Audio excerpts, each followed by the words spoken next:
Merci, donc je suis Bernard Loche, je suis journaliste à France 3, chaîne de télévision française, et comme je ne suis pas membre d'aucune instance de régulation, je reste journaliste à France Télévisions. Je suis concerné à plus d'un titre, parce que d'abord je travaille dans un grand média français, mais aussi parce que j'ai eu la chance d'y produire pendant 10 ans, de 1991 à 2002, une émission hebdomadaire qui avait pour objet la ville, les quartiers populaires, les cités, mais qui traitait en fait de la diversité, de l'échange, de la rencontre entre des hommes, des femmes, des jeunes venus de cultures différentes, dont les parents étaient venus de cultures différentes. Donc on était vraiment pendant toute cette période au cœur des questions qui sont d'aujourd'hui, et je peux vous dire que c'était vraiment passionnant de faire ça chaque semaine. Il devait y avoir à peu près 400 numéros, et il y avait largement la matière, en traitant ces questions-là, d'en faire 400 autres. Alors, c'est toujours le paradoxe quand on parle des médias. Moi, je suis d'accord avec ce que vous disiez. Les médias ne créent pas les situations difficiles ou non, économiques, sociales, politiques, etc. Mais la façon dont ils en rendent compte, la façon dont ils les mettent en scène dans un monde où l'image est dominante, a en retour une influence sur non seulement la perception, mais sur les événements eux-mêmes tels qu'ils vont se dérouler. On pourrait multiplier les exemples. Donc les choses sont paradoxales, et la façon dont vont être hiérarchisées les infos, dont elles vont être traitées ou pas traitées, puisque quand même les journalistes passent leur temps à décider des infos qu'ils ne donneront pas par rapport à la masse d'infos disponibles et au temps qu'on a, ou à la surface de papier qu'on a pour en rendre compte, a évidemment un rôle.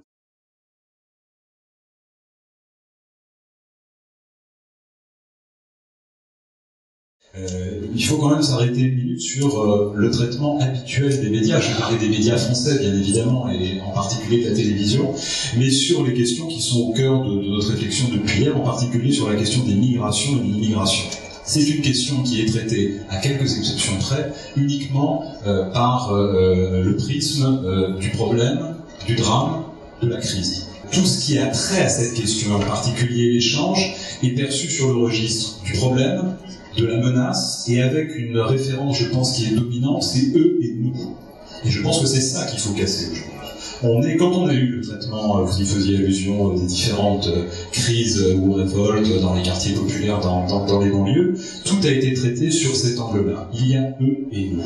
Et tant que on ne fera pas du commun du nous, on contribuera à élargir encore le fossé dans les représentations.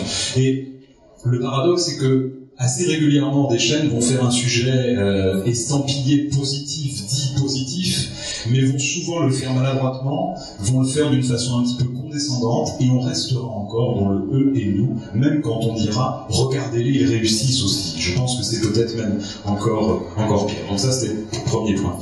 Deuxième question, c'est celle qui nous préoccupe, c'est-à-dire est-ce qu'il faut faire autrement et comment on peut faire autrement.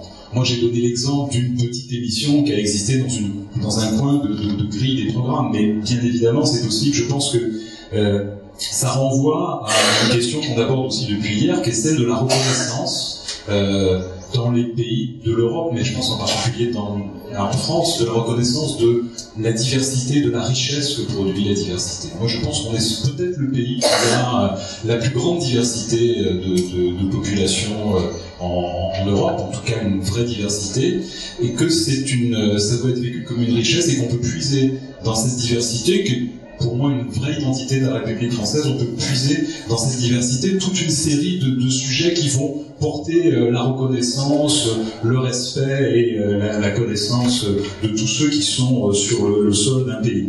C'est il y a plus de 2 siècles, Montesquieu qui disait c'est assez, je cite de mémoire, hein, pas littéralement, c'est assez étonnant parce qu'en France, à chaque fois qu'il y a un problème, une crise, une catastrophe, on s'en remet toujours, on est toujours à progresser.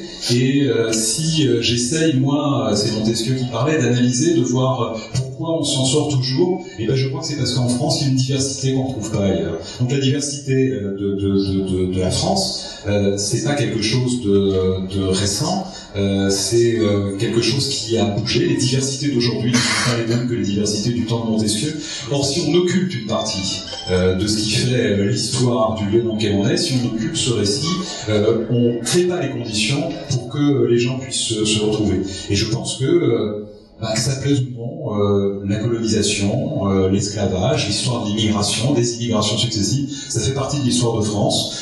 Ça a été souvent nié, ensuite mal enseigné dans les écoles, et je crois que là, les médias, on citait tout à l'heure l'exemple du film Indigène, il a eu un aspect culturel, un aspect de connaissance, il a eu aussi un aspect très très concret, c'est que ça a permis que les pouvoirs publics français, qui n'avaient sans doute pas suffisamment entendu les associations qui portaient cette question, acceptent de revaloriser les pensions des soldats venus à l'époque des colonies françaises qui avaient perdu, été blessés ou simplement participé au combat de la Deuxième Guerre mondiale et dont les pensions avaient été très très très fortement diminuées par rapport aux Français métropolitains. Donc ça a permis ça aussi. Donc on voit là aussi que un film, une émission, un magazine peut avoir un rôle, et je crois que dans les pistes que nous cherchons, cette question de l'équilibre entre l'histoire et la mémoire peut être une piste pour les médias. Je finis très très très très vite, mais vous comprenez que ces questions me tiennent à cœur, en disant deux petites choses par rapport à ce qu'a dit mon confrère d'Al Jazeera. Je pense qu'effectivement nous avons besoin, entre professionnels des médias, de moments d'échanges, de connaissances mutuelles, de débats contradictoires, mais en tout cas de débats. Je pense que, comme vous proposiez, effectivement, les politiques peuvent y être associés, mais pas seulement eux. Il faut associer aussi les universitaires, les chercheurs, les représentants des forces sociales, syndicales, associatives, tous ceux qui sont concernés par ces questions-là. Un petit point simplement sur ce que vous disiez, sur l'indépendance de la presse du Nord. Vous disiez le Nord. Moi, je peux voir pour la France, il y a à peu près 4 groupes industriels qui possèdent 80% des médias papier, écrit, etc. Et ce sont des groupes qui en plus interviennent dans le domaine de l'industrie de l'armement, du luxe ou du bâtiment. Donc la réflexion à avoir sur l'indépendance doit aussi intégrer cette donnée. Enfin, dernier point sur ce que disait Rachid Arab, c'est vrai qu'on a un vrai problème de visibilité, le CSA travaille dessus, il y a des associations qui l'ont posé. Il faut que les médias, il y a un institut européen qui travaille sur ces questions, que les médias soient évidemment le plus possible le reflet, l'image de la société à laquelle ils s'adressent. Et là encore, je rejoins ce qui était notre point de départ tout à l'heure, ça peut pas être que les médias. Je donne juste un exemple sur la France métropolitaine, je parle pas des territoires et des départements d'outre-mer, il y a 555 députés, il y a une femme noire, point. C'est tout.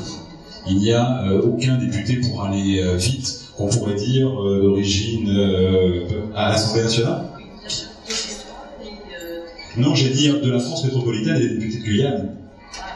À ce moment-là, il y en a plus, effectivement. Je parlais des 555 circonscriptions de la France métropolitaine.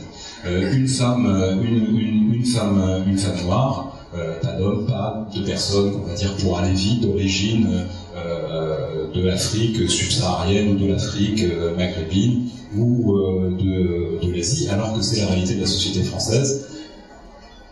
Encéphalogramme plat au niveau des maires de grandes villes, et là c'est un pays qui est très en retard, encéphalogramme plat aussi au niveau des présidents de département. Donc la question de la visibilité ne se pose pas simplement dans les médias, elle se pose dans les médias, mais je pense qu'elle se pose dans nos sociétés et à tous les échelons de nos sociétés. Merci.